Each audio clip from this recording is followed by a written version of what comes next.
Bonjour les motards. Ici aujourd'hui on va parler des 5 erreurs les plus courantes que vous faites tous en virage. Et croyez-moi, après cette vidéo, vos virages ne seront plus jamais les mêmes. Vous est-il déjà arrivé de sortir d'un virage en vous disant que quelque chose ne tournait pas rond? Peut-être que vous étiez trop large, peut-être que la moto tremblait sous vous, ou peut-être que votre estomac s'est noué parce que vous n'aviez pas vraiment le contrôle. Laissez-moi vous dire une chose tout de suite, vous n'êtes pas un mauvais pilote. La plupart du temps, ce sont juste quelques petites erreurs qui s'accumulent dans les virages. Et aujourd'hui, nous allons décortiquer les 5 plus grandes erreurs que les motards font en virage et comment vous pouvez les corriger pour que chaque balade soit plus fluide, plus sûre et beaucoup plus agréable. Les virages, c'est là où les motos prennent vie, mais c'est aussi là où la plupart des pilotes deviennent nerveux, font des erreurs, et malheureusement, c'est là que beaucoup d'accidents se produisent. Alors changeons ça ensemble. Allez, plongeons dans la première erreur. Erreur numéro 1, regardez au mauvais endroit. Vous l'avez entendu 1000 fois, regardez là où vous voulez aller. Ça semble simple, non? Mais quand vous êtes vraiment penché dans un virage, le vent qui siffle dans votre casque, la dernière chose que votre cerveau veut faire, c'est faire confiance à ce conseil. Au lieu de ça, beaucoup de pilotes font exactement le contraire. Ils fixent le bout de route juste devant leurs pneus. Ou pire encore, ils verrouillent leur regard sur le garde-fou, la plaque de gravier ou la voiture qui dérive vers la ligne centrale. Ça s'appelle la fixation de cible. Et le tour cruel de la moto, c'est que votre moto va exactement là où vos yeux vont. Au moment où vous fixez le danger, c'est là que vous allez dériver. Et c'est pourquoi tant de motards sortent larges ou touchent les bordures. Non pas parce qu'ils ne pouvaient pas négocier le virage, mais parce que leur vision les entraînait vers les ennuis. Voici la chose importante. Votre moto est bien plus capable que votre cerveau ne le pense. La plupart des motos, même les petites cylindrées de 300 cm3 pour la ville, peuvent se pencher plus fort et tourner plus serré que le pilote ne le leur demande jamais. Le facteur limitant n'est généralement pas la machine, c'est la vision. Quand vous regardez vers le bas, vos mouvements deviennent saccadés, votre trajectoire devient désordonnée, et soudainement ce virage facile ressemble à un piège mortel. Alors, quelle est la solution? Poussez votre vision vers l'avant. Avant d'entrer dans un virage, tournez la tête et regardez vraiment à travers celui-ci. Pas sur le bitume à vos pieds, mais sur le point le plus éloigné de la courbe que vous pouvez voir. Verrouillez vos yeux là-bas et faites confiance à votre moto pour suivre. Vous serez étonné de voir à quel point votre trajectoire devient plus fluide quand votre cerveau traite la vue d'ensemble au lieu de micro-gérer chaque fissure dans l'asphalte. Un des meilleurs exercices pour ça, c'est de prendre un virage large simple et de le faire encore et encore. À chaque fois, forcez-vous à regarder plus loin à travers le virage. Plus vous pratiquez, plus vos yeux commencent naturellement à guider la moto au lieu de la tirer vers le bas. Ça semble bizarre au début, presque comme si vous ne faisiez pas assez attention à la route devant vous. Mais une fois que ça clique, c'est comme rouler sur des rails. Il y a aussi un bonus ici. Scanner vers l'avant vous donne plus de temps de réaction. Si une voiture sort d'une route secondaire ou s'il y a des débris en plein virage, les repérer tôt vous donne des options. En fixant votre pneu avant, vous ne le verrez jamais venir avant qu'il ne soit trop tard. Donc la prochaine fois que vous êtes dans les virages, demandez-vous ceci. Où sont mes yeux? S'ils sont verrouillés sur le danger, vous invitez les ennuis. S'ils chassent déjà la sortie du virage, vous vous préparez à rouler plus en douceur, plus en sécurité et avec beaucoup plus de confiance. Erreur numéro 2, freiner au milieu du virage. D'accord, parlons de l'une des erreurs de virage les plus courantes et les plus dangereuses. Attrapez le frein en plein virage. Nous y sommes tous passés. Vous entrez dans un virage plus vite que prévu. La panique vous prend et votre instinct dit freine. Alors vous serrez. Soudain, la moto se redresse, la trajectoire s'élargit et votre rythme cardiaque explose. Pas agréable du tout. Pourquoi ça arrive? Parce que freiner en étant penché perturbe l'équilibre des forces qui maintiennent la moto stable. Quand vous êtes dans un virage, les pneus sont déjà occupés à gérer l'angle d'inclinaison et les forces de virage. Tirez sur les freins et vous surchargez le pneu avant. Dans le meilleur des cas, la moto veut se redresser et vous pousse vers l'extérieur. Dans le pire des cas, vous perdez l'adhérence et vous glissez. La solution est étonnamment simple. Faites votre freinage avant le virage. Abordez chaque courbe avec ce qu'on appelle la mentalité lent à l'entrée, rapide à la sortie.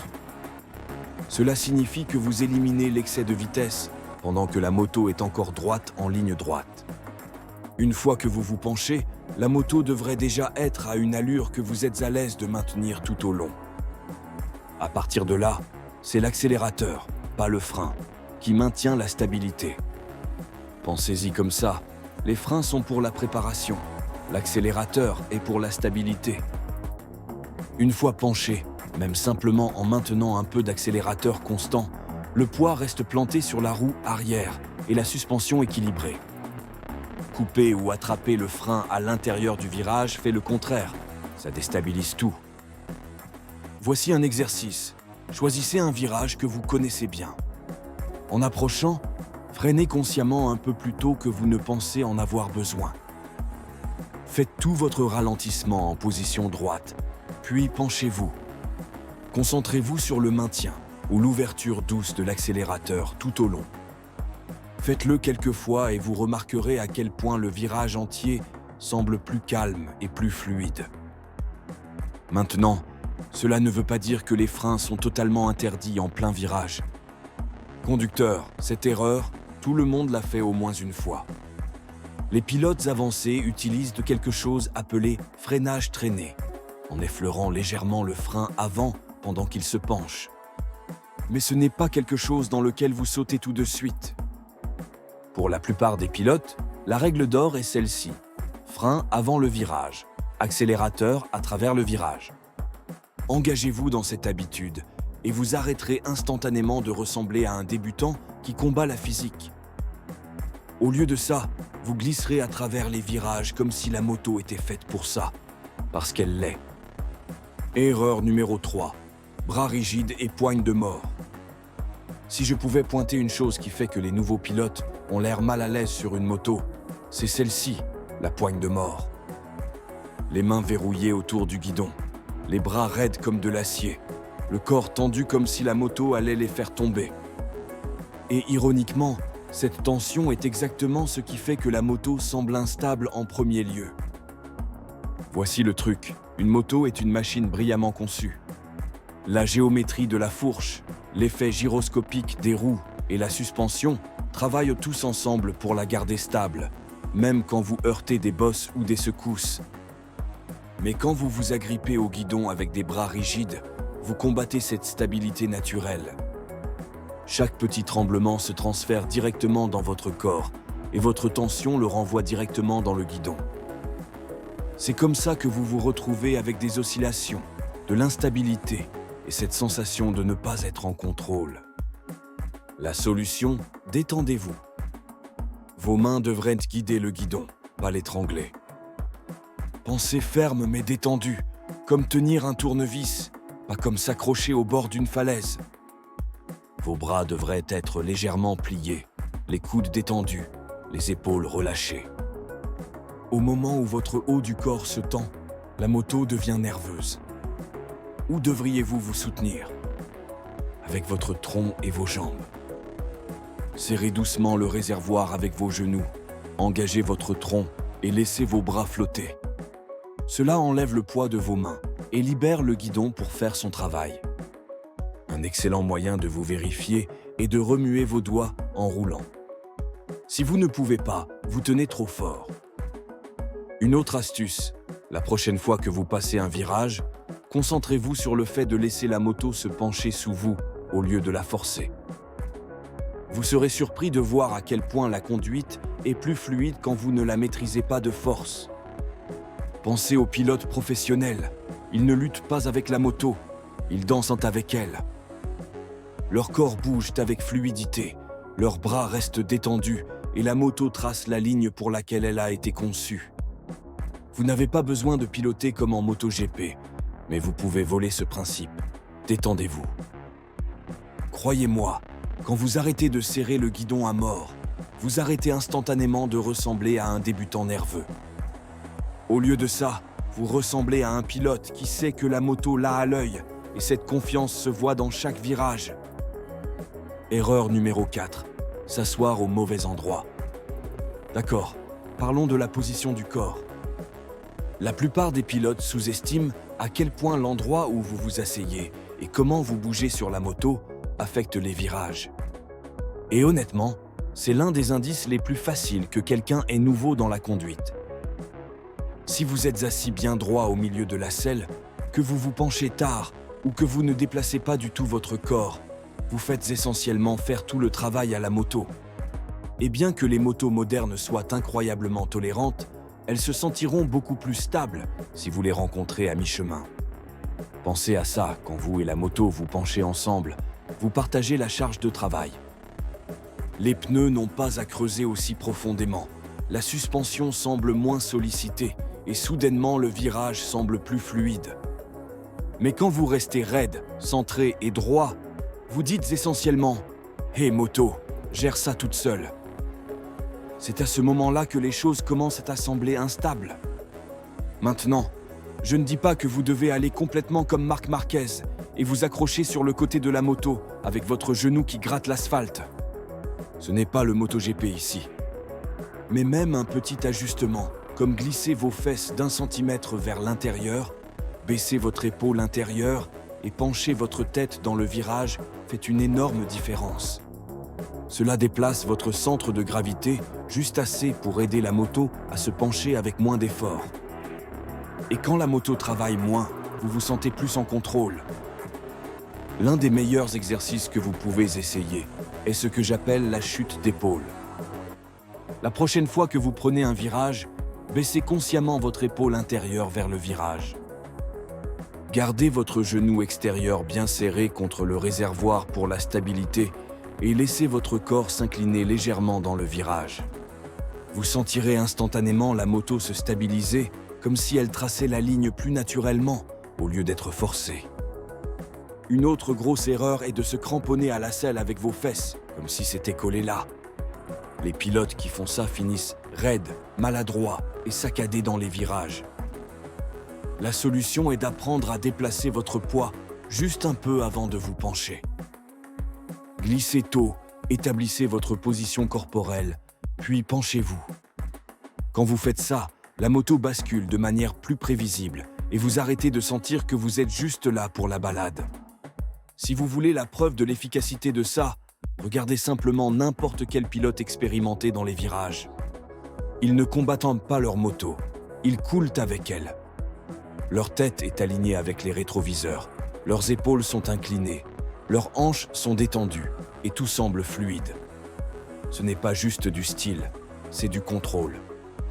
Donc la prochaine fois que vous roulez, faites attention à comment vous êtes assis. Êtes-vous raide et centré ou travaillez-vous avec la moto? Même de petits ajustements corporels séparent les débutants des pilotes confiants.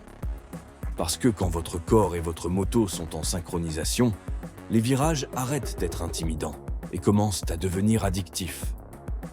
Erreur numéro 5. Lâchez l'accélérateur en plein virage. Cette dernière est sournoise parce que ce n'est pas ce que vous faites, c'est ce que vous arrêtez de faire. Imaginez ça, vous vous penchez dans un virage, tout va bien, puis soudainement votre cerveau panique. « Trop rapide !» crie-t-il. Votre main réagit avant même que vous ne pensiez et vous lâchez l'accélérateur. Dans cette fraction de seconde, la moto se redresse, votre trajectoire s'élargit et vous dérivez vers le bord extérieur de la route. Ça vous semble familier? Ça arrive aux pilotes tous les jours. Voici pourquoi c'est un tel problème. Quand vous lâchez l'accélérateur en plein virage, vous déplacez brusquement le poids vers la roue avant. L'arrière se déleste, la suspension se compresse de manière inégale et la moto devient instable. Ce déséquilibre soudain est ce qui vous donne l'impression de perdre le contrôle, parce que d'une certaine façon, vous le perdez. La règle d'or des virages est celle-ci. Accélérateur fluide égale stabilité. Même si vous maintenez simplement un accélérateur constant à travers la courbe, la moto reste équilibrée. Ajoutez une légère ouverture en sortant et ça devient solide comme un roc. C'est parce que l'accélération transfère le poids vers la roue arrière, ce qui plante le pneu et garde la moto sur sa trajectoire serrée à travers le virage. La solution ici est plus mentale que physique. Vous devez entraîner votre cerveau à faire confiance à la moto. 9 fois sur 10, quand vos instincts disent « trop rapide », vous avez en fait beaucoup d'angles d'inclinaison et d'adhérence restants. La moto peut gérer ça, vous devez juste vous engager. Une façon de pratiquer est de rouler dans des virages familiers, à des vitesses plus lentes, et de vous concentrer uniquement sur le contrôle de l'accélérateur. Entrez à une allure qui semble facile, puis maintenez consciemment l'accélérateur constant tout au long. Résistez à l'envie de couper. Une fois que vous êtes à l'aise, ajoutez progressivement une légère ouverture en sortant. Avec le temps, cela construit la mémoire musculaire. Votre main apprend à rester fluide, même quand votre cerveau veut paniquer. Et voici le point crucial. Quand vous arrêtez de lâcher l'accélérateur en plein virage, votre conduite non seulement semble plus sûre, elle paraît aussi plus fluide. Bien sûr, rien de tout cela ne signifie que vous devriez vous lancer dans des virages à l'aveugle ou bien au-dessus de vos limites. L'idée n'est pas d'aller plus vite, l'idée est de rester cohérent. Le freinage devrait être fait avant l'inclinaison. L'accélérateur devrait vous porter à travers l'inclinaison. Ce rythme, lent à l'entrée, fluide à la sortie, est la fondation de chaque pilote confiant que vous avez jamais vu. Donc la prochaine fois que vous vous surprenez à couper l'accélérateur, souvenez-vous de ceci. Faites confiance à la moto, faites confiance à votre trajectoire et restez constant. Parce que les pilotes qui restent fluides en plein virage ne sont pas juste plus rapides, ils sont plus en sécurité, plus en contrôle et beaucoup plus agréables à regarder. Maintenant, voici le point crucial. Vous n'avez pas besoin de maîtriser tout ça d'un coup. Les virages sont intimidants au début, surtout si vous avez eu un moment ou deux un peu sketchy. Mais si vous vous concentrez juste sur la correction de ces 5 habitudes, les yeux levés, freiner avant le virage, détendre ses bras, déplacer un peu votre corps et rester fluide sur l'accélérateur, vous vous sentirez comme un pilote complètement différent en un rien de temps. Parce que voici la vérité, vous n'êtes pas un mauvais pilote, vous êtes juste humain. La différence entre un pilote nerveux et un pilote confiant, c'est d'apprendre de ses erreurs et de les corriger avant qu'elles ne deviennent des habitudes. Donc voici mon défi pour vous. La prochaine fois que vous prenez votre route sinueuse préférée, ne vous contentez pas de rouler à travers. Pensez à l'un de ces conseils, juste un. Maîtrisez-le, puis passez au suivant. C'est comme ça que le vrai progrès se fait. De mon expérience, je pense que ces 5 erreurs sont vraiment les plus importantes à corriger pour devenir un meilleur pilote. Je vous explique ça simplement. Si vous appliquez ne serait-ce qu'un seul de ces conseils dès votre prochaine sortie, vous verrez déjà une différence énorme dans votre façon de négocier les virages. Et si vous avez tiré de la valeur de cette vidéo, n'hésitez pas à laisser un commentaire et à partager cette vidéo avec d'autres motards. Racontez-moi quel a été le moment le plus sketchy que vous avez eu dans un virage. Partageons et apprenons les uns des autres, parce que l'histoire de chaque pilote peut sauver la peau d'un autre pilote. Restez en sécurité, roulez en douceur, et je vous retrouve dans la prochaine vidéo.